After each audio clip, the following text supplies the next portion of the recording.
इस statement series में हमारा जो अगला स्टेटमेंट आता है वो हमारा है एल्स इफ स्टेटमेंट। इसको काफी लोग एक अलग नाम से जानते हैं, जिसे लोग कहते हैं एल्स इफ लेटर। बेसिकली क्यों? क्योंकि एक स्टेप बाय स्टेप काम करता है। ये होता क्या है हम वो देखने जा रहे हैं। सो बेसिकली यहाँ पे क्या होता है, इसका यूज क्या है, हमारे पास एक कंडीशन नहीं, हमारे पास मल्टीपल कंडीशन हो सकती है।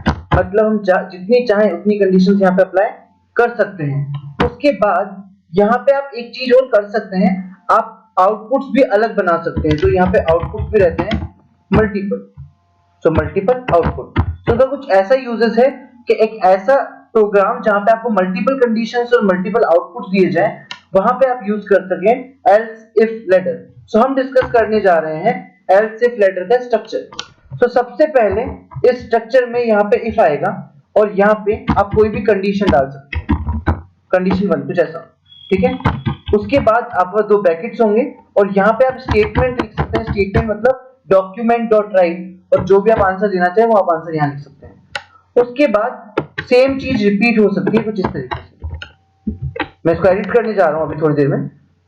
यहाँ पे आएगा इफ के पहले एल्स स्पेस इफ और कंडीशन ट्रू, और यहाँ पे आ जाएगा स्टेटमेंट 2।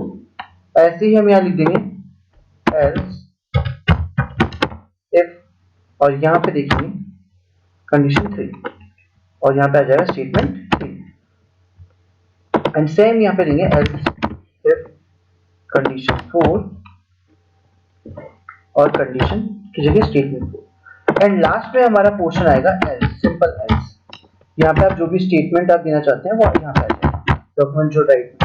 अब ये काम कैसे करता है, ये बहुत ईजी है फ्रेंड्स। क्या होता है, अगर मान लीजिए कोई भी वेरिएबल की वैल्यू के हिसाब से हमारी पहली वाली कंडीशन या कंडीशन 1 सही होती है, तो कंडीशन 1 अगर सही होती है तो आंसर आएगा स्टेटमेंट 1 वाला। अगर कंडीशन 2 सही होती है तो आंसर आएगा स्टेटमेंट 2 वाला। कंडीशन 3 सही होती है तो आंसर आएगा स्टेटमेंट 3 वाला। कंडीशन 4 सही होती है तो आंसर आएगा स्टेटमेंट 4। मतलब जिस स्टेटमेंट की कंडीशन ट्रू होगी उसी का आंसर एग्जीक्यूट हो जाएगा।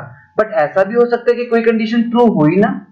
इस केस में कि अगर कोई भी कंडीशन सही ना हो या ट्रू ना हो तो आंसर आता है एल्स वाला। परफेक्ट। अब सबसे बड़ी बात, बिना कंडीशन 1 को चेक किए आप कंडीशन 2 को चेक नहीं कर सकते हैं, क्योंकि आपके स्टेटमेंट का नाम है एल्स इफ लेटर। मतलब आपको स्टेप बाय स्टेप फॉलो करना पड़ेगा। मतलब आपको जो भी वैल्यू दी जाएगी उस वैल्यू के लिए पहले कंडीशन 1 को चेक करेंगे, अगर वो ट्रू नहीं हो रही है, वो फॉल्स होती है, तो आप कंडीशन 2 को चेक करेंगे, वो भी फॉल्स होती है तो आप कंडीशन 3 पे जाएंगे and so on. So I hope आपको समझ में आएगा else if ladder. Next lecture में हम देखने जा रहे हैं कुछ ऑपरेटर्स की हेल्प से एल्स इफ लेटर को और उसके काफी सारे एग्जांपल्स।